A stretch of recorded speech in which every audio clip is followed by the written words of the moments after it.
إن الحمد لله نحمده ونستعينه ونستغفره ونتوب إليه ونعوذ بالله من شرور أنفسنا وسيئات أعمالنا من يهده الله وهو المهتد ومن يضلل فلن تجد له وليا مرشدا أشهد أن لا إله إلا الله وحده لا شريك له وأشهد أن محمدا عبده ورسوله اللهم صل وسلم وبارك على عبدك ورسولك محمد وعلى آله وأصحابه ومن تبعهم بإحسان إلى يوم الدين أما بعد إخواني في الدين رحمني ورحمكم الله أوصيكم ونفسي بتقوى الله فقد فاز المتقون.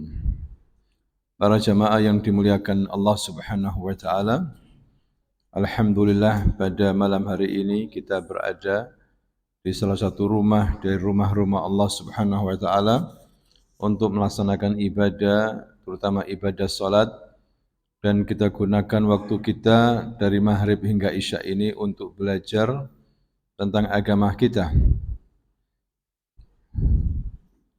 Di sini kita harus meyakini bahwasanya Allah lah yang mengetahui hal-hal yang berkaitan dengan yang gaib. Hanya Allah yang mengetahui hal-hal yang gaib. Sebagaimana Allah Subhanahu wa taala berfirman di dalam surah Al-An'am ayat 59, "Wa 'indahu mafatihul ghaibi la ya'lamuha illahu." Dan kunci-kunci semua yang gaib itu ada padanya, pada Allah Subhanahu wa taala. Tidak ada yang mengetahui selain Dia. Wa ya'lamu ma fil barri wal bahr. Dialah Allah yang mengetahui apa yang ada di darat maupun yang ada di laut. Wa ma tasqutu min waraqatin illa ya'lamuha wa la habbatin fi dhulumatil ardi wala ratbin wala yabisin illa fi kitabim mubin. Tidak ada sehelai daun pun yang gugur yang tidak diketahuinya. Tidak ada sebutir biji pun dalam kegelapan bumi, dan tidak pula sesuatu yang basah atau yang kering yang tidak tertulis dalam kitab yang nyata, yaitu dalam Lauh Mahfuz. Jika kita memahami ayat ini, hadirin sekalian, tentu kita mengingkari ucapan-ucapan para dukun, tukang ramal, paranormal. Karena di zaman sekarang ini banyak umat Islam, baik itu orang-orang yang sudah pandai, modern, pejabat, mendatangi dukun untuk menanyakan masa depan, untuk menanyakan masalah rezeki, masalah nasib mereka dan yang lainnya. Tentu ini adalah pelanggaran dalam masalah akidah. Ketika seorang bertanya kepada dukun, maka seakan-akan dia tidak mengenal Allah Subhanahu wa taala. Allah itu yang mengetahui yang gaib, sedangkan selain Allah tidak mengetahui yang gaib. Oleh karena itu Rasulullah sallallahu alaihi wasallam memberikan peringatan dalam sabdanya, "Man ata arrafan aw kahinan fasaddaqahu bima yaqul faqad kafara bima unzila ala Muhammad."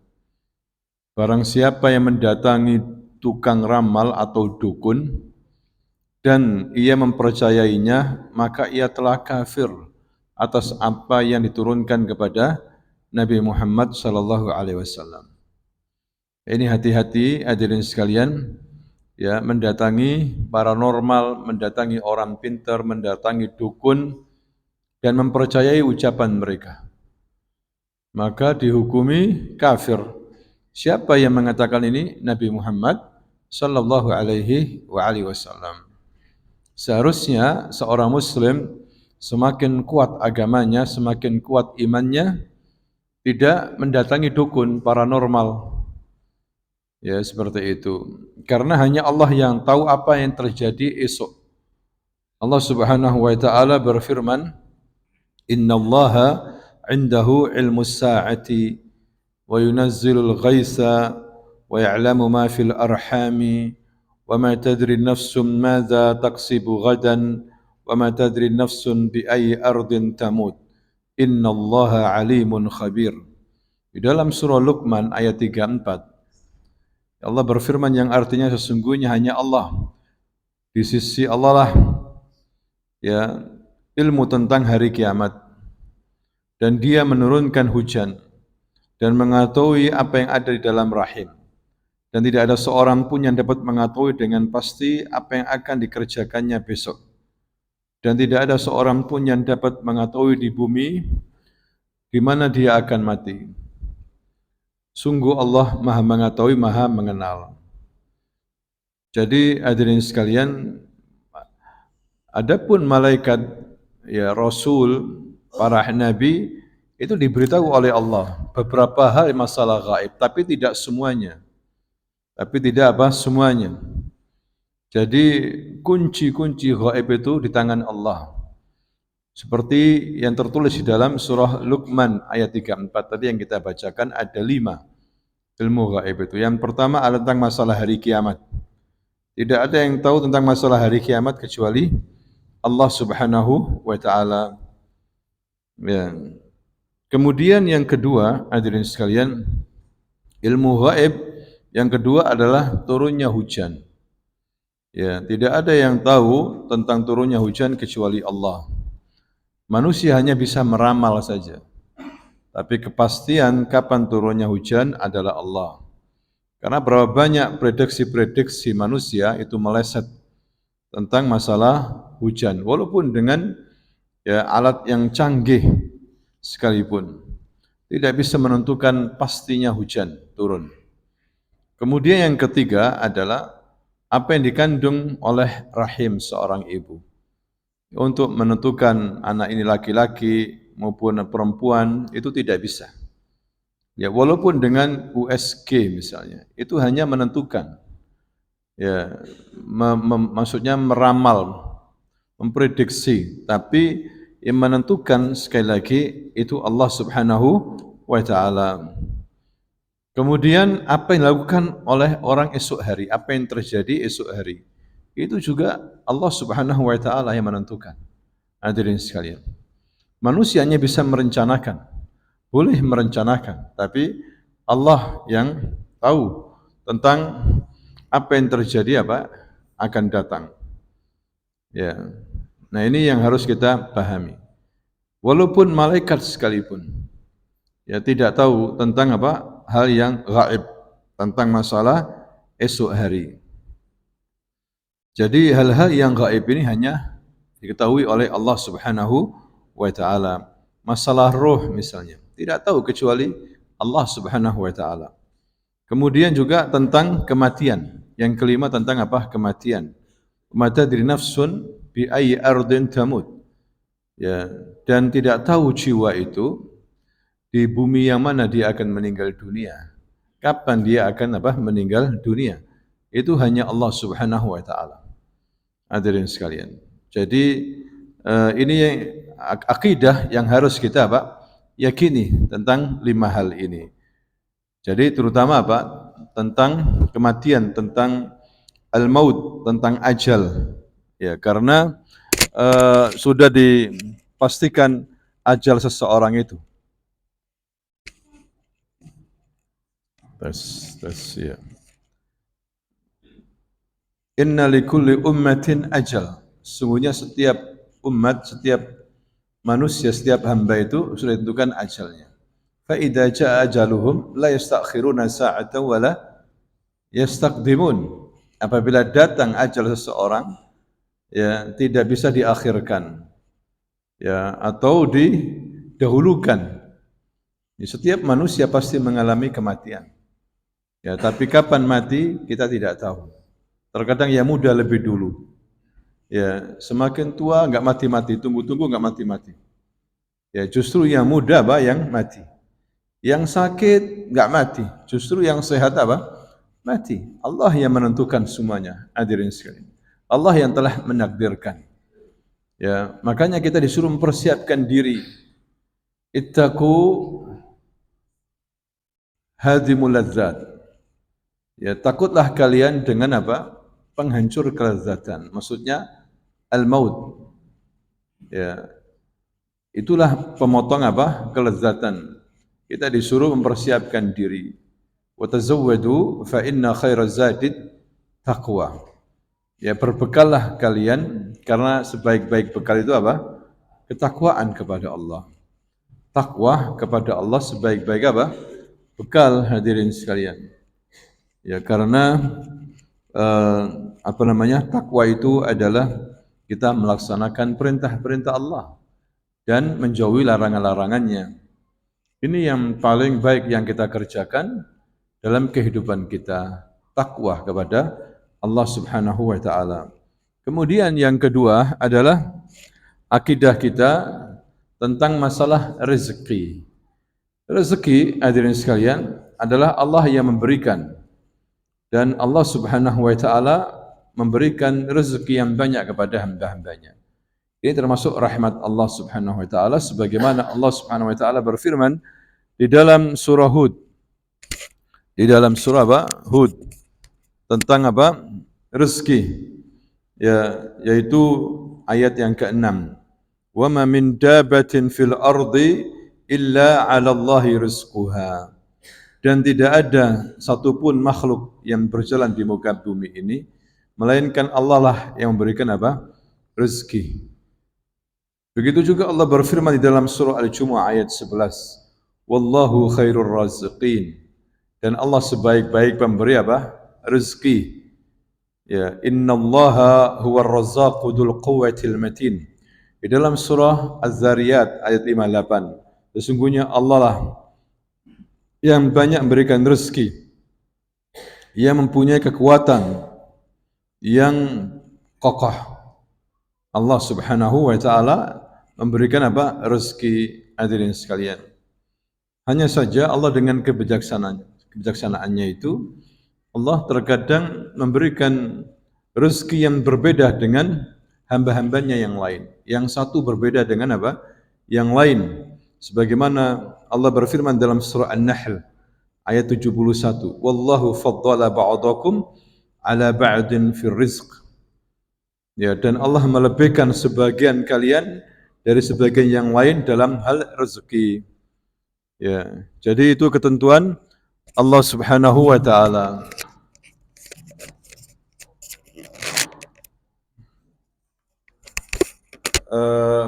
Kemudian juga Allah berfirman masalah rezeki ini, hadirin sekalian, Allahu yabsutur rizqa liman yasha min ibadihi wa yaqdiru lah. Innallaha bikulli syai'in alim. Dalam surah Al-Ankabut ayat 62, Allah melapangkan rezeki bagi siapa yang dikehendakinya di antara hamba-hambanya, dan dia pula yang menyempitkan baginya. Sesungguhnya Allah Maha mengetahui segala sesuatu. Jadi di sini keyakinan kita, hadirin sekalian, walaupun orang itu mati kelaparan, ya Allah sudah memberikan rezeki kepada. Ya, selama ini Allah sudah memberikan rezeki, dan tidaklah seorang itu mati kecuali sudah disempurnakan rezekinya oleh Allah Subhanahu wa taala. Ya, kalau seseorang mendapatkan rezeki yang kurang, itu cobaan. Ya, cobaan dari Allah Subhanahu wa taala. Bukan berarti di sini Allah sedikit rezekinya. Allah menjamin seluruh makhluknya dengan memberikan apa? Rezeki. Hanya saja rezeki masing-masing itu berbeda satu dengan yang lainnya. Kalau seseorang mendapati rezekinya sedikit, maka ini ujian dari Allah. Allah suatu hari akan membangkitkan pada hari kiamat dan akan memberikan surga, kenikmatan yang melebihi daripada apa yang dia dapat di dunia. Dengan sabarnya dia dengan ujian dari Allah, maka Allah akan berikan kenikmatan yang lebih besar dari apa yang dia selama ini dapatkan di dunia. Bahkan dihilangkan oleh Allah semua letih-letihnya, capek-capeknya di dunia dengan satu celupan saja di surga. Sebagaimana Allah Subhanahu wa taala memberitahukan hadirin sekalian lewat lisan Rasulnya, didatangkan ada seorang yang paling susah, yang paling miskin hidupnya di dunia ini. Kemudian dicelupkan oleh Allah satu celupan di surga, kemudian diangkat, ditanya oleh Allah Subhanahu wa taala, "Ya 'abdi, wahai hambaku, hal ra'aita bu'san qat?" Apakah kamu pernah melihat atau merasakan kesusahan walaupun sedikit? Ya Rabb, ma ra'aitu bu'san qat. Aku tidak pernah mengalami, melihat suatu kesulitan walaupun sedikit. Lupa semuanya, capeknya, letih-letihnya, susahnya selama di dunia ini. Dengan satu celupan di surga. Jadi ketika seseorang diuji dengan kefakiran, dengan sedikit rezeki, bahkan mati dalam keadaan lapar, hadirin sekalian, dan dia selama ini menjaga kemuliaan dirinya, tidak berbuat hal yang haram, ya, dia bertakwa kepada Allah, menjalankan salat dan ibadah yang lainnya, walaupun dalam keadaan susah, dia sabar, dia ikhlas, maka dia akan mendapatkan tadi itu surga, pahala yang besar, ya, yang akan dilupakan semua lelah-lelahnya, ya, kesulitan, kesempitan yang dialami di dunia oleh Allah Subhanahu wa taala. Semuanya lupa. Seperti yang Rasulullah ceritakan. Ketika ditanya oleh Allah, "Ya fulan, wahai hambaku, apakah kau pernah merasakan hidup susah?" Walaupun sedetik saja. La ya Rabb. Padahal mungkin selamanya dia bertahun-tahun susah hidupnya. Susah hidupnya. Tapi ketika dimasukkan surga, satu celupan saja, dia tidak merasakan apa. Ya, berarti ini cobaan. Ketika seorang diuji dengan sedikit apa? Rezeki. Tapi kita harus yakin, hadirin sekalian, seseorang itu sudah disempurnakan rezekinya oleh Allah Subhanahu wa taala. Ya, disempurnakan rezekinya oleh Allah Subhanahu wa taala semuanya dari kita. Cuma kita tidak sadar. Terkadang orang itu masa mudanya susah, masa kecil, masa mudanya susah. Kemudian di akhir kehidupannya dia menjadi kaya raya. Disempurnakan rezekinya oleh Allah Subhanahu wa taala. Ya, jadi rezeki sudah ditetapkan, jangan khawatir. Seseorang jangan khawatir tentang masalah rezeki. Sudah ditentukan masing-masing oleh Allah. Dan rezeki kamu tidak akan lari, tidak akan diambil oleh siapapun, hadirin sekalian. Jangan khawatir. Ya. Tidak ada yang bisa mengambil rezeki seseorang siapapun. Kalau sudah rezekinya, ya udah itu rezekinya. Ya, kalau belum rezekinya, ya tidak bisa. Walaupun banyak orang memberi kepada kamu, belum saatnya datang rezeki kepada kamu, tidak bisa. Karena semua berjalan di atas takdir Allah Subhanahu wa taala. Ini masalah rezeki. Dalam Islam begitu kita memahami masalah rezeki ini. Ya, sebagaimana Rasulullah sallallahu alaihi wasallam bersabda, "Ayyuhan nas, ittaqullah." Wahai manusia, bertakwalah kamu kepada Allah, wa ajmilu fit talab, perbaiki mata pencarian. Yang disuruh oleh Allah, disuruh bekerja kita, jangan malas. Disuruh apa? Bekerja, dan bekerja yang halal. Bukan masalah besar kecil gajinya. Itu sudah ditentukan sama Allah rezeki kita, enggak ada masalah. Yang penting kamu bekerja yang halal, muamalah yang halal. Ya, hindari riba. Ya, hindari al-ghish, menipu, menzalimi orang. Hindari bisnis-bisnis yang tidak jelas. Bisnis yang tidak apa? Tidak jelas. Ya, yang merugikan orang lain. Pihak-pihak ada yang dirugikan. Ini tidak boleh, hadirin sekalian. Atau dalam istilah fiqih apa? Gharar. Nah, Rasulullah sallallahu alaihi wasallam an bai'il gharar. Nabi melarang jual beli yang tidak apa? Jelas. Ya, seperti itu. Atau menzalimi orang. Ada unsur kezaliman dalam bisnis itu. Dan ada apa? praktek-praktek riba. Ya, maka perlu seseorang sebelum berdagang mengetahui ilmu dagang secara Islam. Dan barang-barang dagangannya itu dihalalkan enggak oleh Allah, dibenarkan enggak? Jangan kita berdagang ya dengan barang dagangan yang diharamkan oleh Allah Subhanahu wa taala. Misalnya jual beli khamr, apalagi jual beli babi. Ya, apalagi hadirin sekalian, hal yang diharamkan. Hah? Patung, ya patung, tidak boleh. Ya, atau profesi sebagai tukang dukun atau sihir. Ini adalah profesi yang penghasilannya haram. Bahkan penyanyi diharamkan dalam Islam. Ya, hasil daripada menyanyi, profesi menyanyi tidak boleh. Ya, walaupun terlihat kaya, walaupun terlihat bahagia, walaupun dia muslim, walaupun hasil dari penyanyi nyanyian tidak boleh dalam Islam.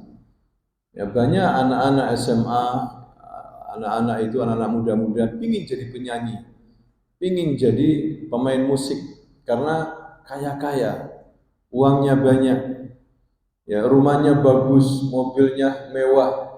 Jangan terperdaya dengan itu. Nabi mengatakan wa ajmilu fit talab, perbaiki, perindah cara kamu bekerja, cari yang halal, seperti itu. Fa inna nafsan lan tamuta hatta tastawfiya rizquha wa in abta'a anha, karena setiap jiwa itu tidak akan mati kecuali sudah disempurnakan rezekinya oleh Allah, walaupun terlambat. Sudah disempurnakan rezekinya oleh Allah SWT. Ini menunjukkan bahwa masalah rezeki itu urusan apa? Allah. Cuma kita disuruh bekerja yang baik. Ya, bekerja yang apa? Yang baik, hadirin sekalian. Memang akan datang suatu zaman, kata Nabi, sayati 'alan nasi zaman la yubalil mar'u min aina akhad mal min halal am min haram. Dalam hadis yang sahih Nabi mengatakan, akan datang suatu zaman manusia tidak peduli lagi dari mana mengambil hartanya, dengan cara yang haram atau yang halal. Tidak peduli lagi. Yang penting banyak, ya, nggak peduli. Haram pun diembat. Dan terjadi pada zaman sekarang ini, hadirin sekalian. Kalau sudah dari yang haram yang dia makan, maka doanya nggak diterima oleh Allah SWT. Bisa jadi ibadahnya nggak diterima. Dia ibadah, sholat, ya, tidak diterima oleh Allah Subhanahu wa taala. Sebagaimana Nabi mengatakan seseorang safar jauh, safarnya itu, bepergiannya itu jauh sekali. As wa akhbar, dia letih, dia berdebu, ya bajunya ya seperti itu, acak-acakan rambutnya, kusut mukanya.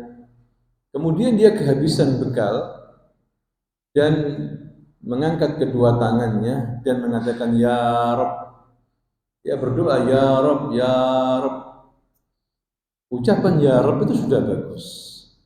Ya, doa yang dilakukan oleh para nabi selalu mengucapkan ya Rabb, ya Rabbi, Rabbana. Ya, menyebut nama Rabb, Rabbul Alamin, siapa? Allah Subhanahu wa taala. Rabbuna, Tuhan kami, Rabb kami, rububiyah. Ini dipuji oleh Allah Subhanahu wa taala. Rububiyah itu apa artinya? Bahwa kita harus yakin Allah Subhanahu wa taala yang berikan rezeki.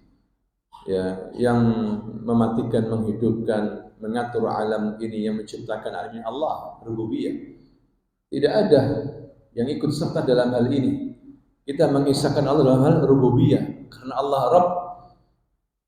Hadirin sekalian, Rabb, Rabba yurabbi, tarbiyah, ya, dan murabbi hakiki Allah Subhanahu wa taala. Al-murabbi al-hakiki wallah. Karena Allah yang mentarbiyah makhluk-makhluknya semuanya ini. Maka Allah lah murabbi. Murabbi yang pertama Allah, baru kemudian apa? Rasulullah, para utusannya Rasul yang merabbi, mentarbiyah hamba-hambanya, mentarbiyah kita ini Rasul dari Allah Subhanahu wa ta'ala. Dari kata Rabb, Rabbah, yurabbi, Rabb, Allah Rabbul Alamin. Ya, maka sungguh heran manusia pada zaman sekarang minta ke dukun, apalagi minta kepada orang yang sudah mati. Pergi ke kuburan orang yang sudah mati, kuburan yang diagungkan, ya, wali dan yang lainnya. Ya wali fulani, tolong saya, sembuhkan penyakit saya, berikan rezeki kepada saya. Ya Syekh fulani, ya Habib fulani. Ini banyak terjadi di masyarakat kita ini sekali. Yang nyantri pun banyak, ustadznya pun banyak, kiai banyak, minta kepada orang yang sudah mati. Terus gimana Allah Subhanahu wa ta'ala? Minta kepada Rasulullah, dengan kedudukanmu ya Rasulullah, saya minta begini, bijahi Nabi, bijah, kedudukan. Padahal Rasul mengajarkan apa? Wa idza sa'alta fas'alillah wa idza sta'anta fasta'in billah. Kalau kamu mohon, minta kepada Allah. Isti'anah, istighatsah. Masalah inilah hadirin sekalian yang sangat diperhatikan oleh Allah. Ya, oleh karena itu Allah mengutus para rasul, para nabi, agar jangan sampai manusia minta kepada selain Allah. Minta kepada Allah saja. Ya, minta kepada Allah saja. Ini tugas kita semuanya, memberitahukan ke masyarakat.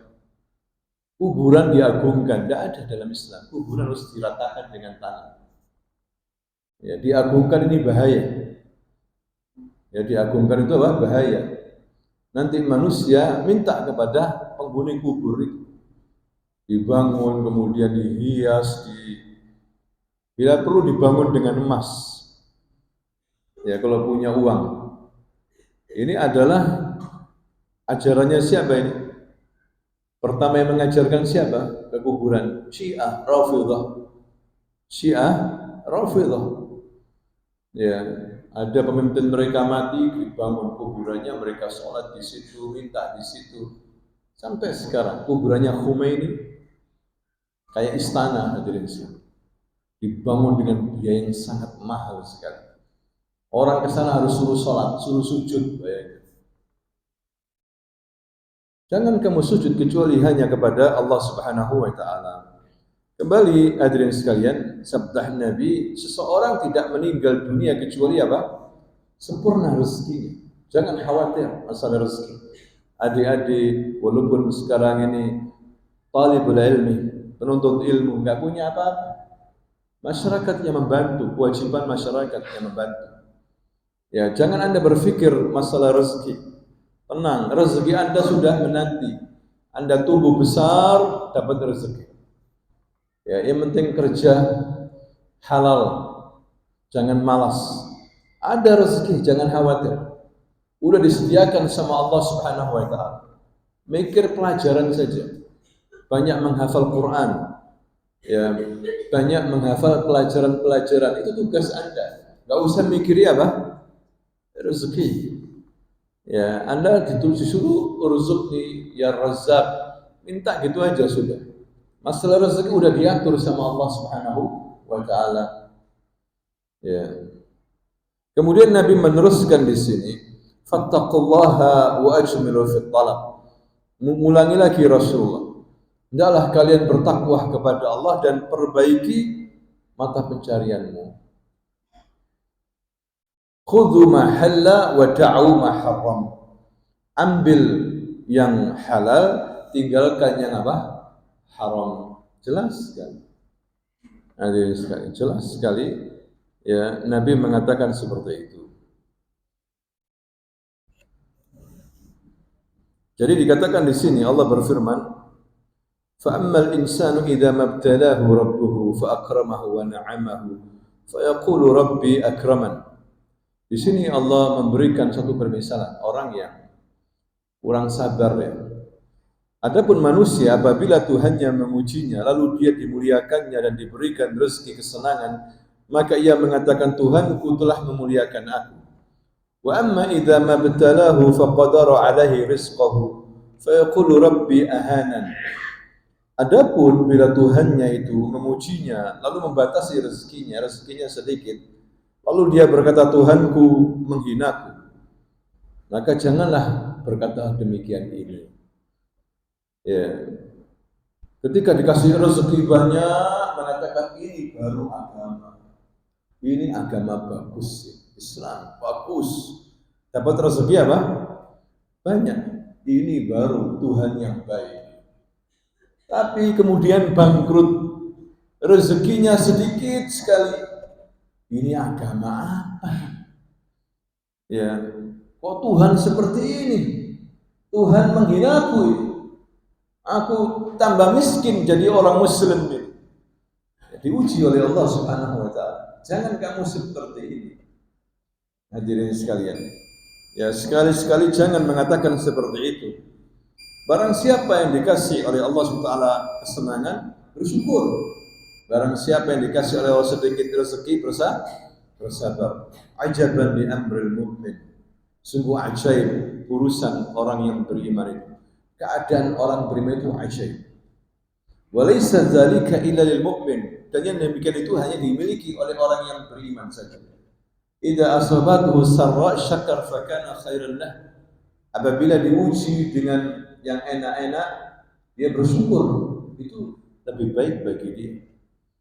Selalu meningkatkan ibadahnya kepada Allah Subhanahu wa taala sebagai bentuk syukur.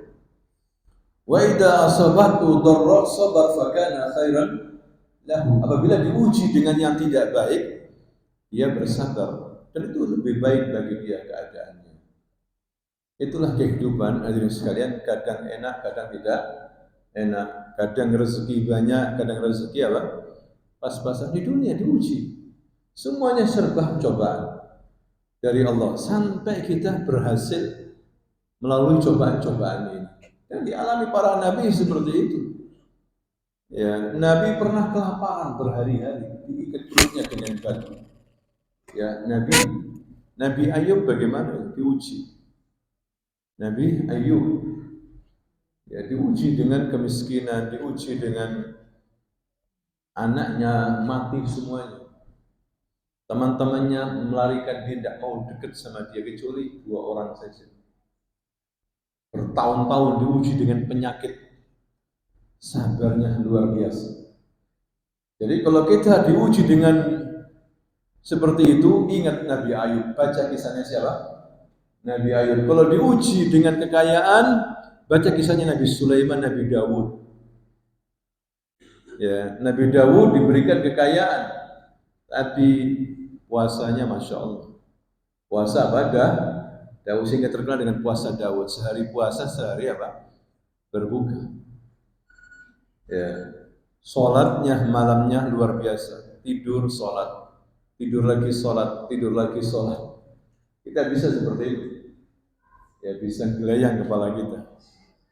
Ya, tidur, bangun, sholat. Bisa tidur lagi sebentar, sholat lagi, bangun, sholat lagi, belum tidur lagi, sholat lagi. Kita tidak bisa seperti itu. Kalau sudah tidur molor terus sampai subuh. Itu kalau dibangunkan, kalau enggak bangunkan terus sampai jam 8. Molor seperti itu. Nah, lihat Nabi Daud, padahal dia raja. Nabi Sulaiman punya kekayaan, ibadahnya pun apa? Tidak lupa kepada Allah sebagai bentuk syukur. Wallahu ta'ala a'lam bishawab. Mudah-mudahan hadirin sekalian, kita bisa bersyukur di saat kita dapat kesenangan dan bersabar di saat kita diuji oleh Allah Subhanahu wa ta'ala. Ya, waktu azan silahkan.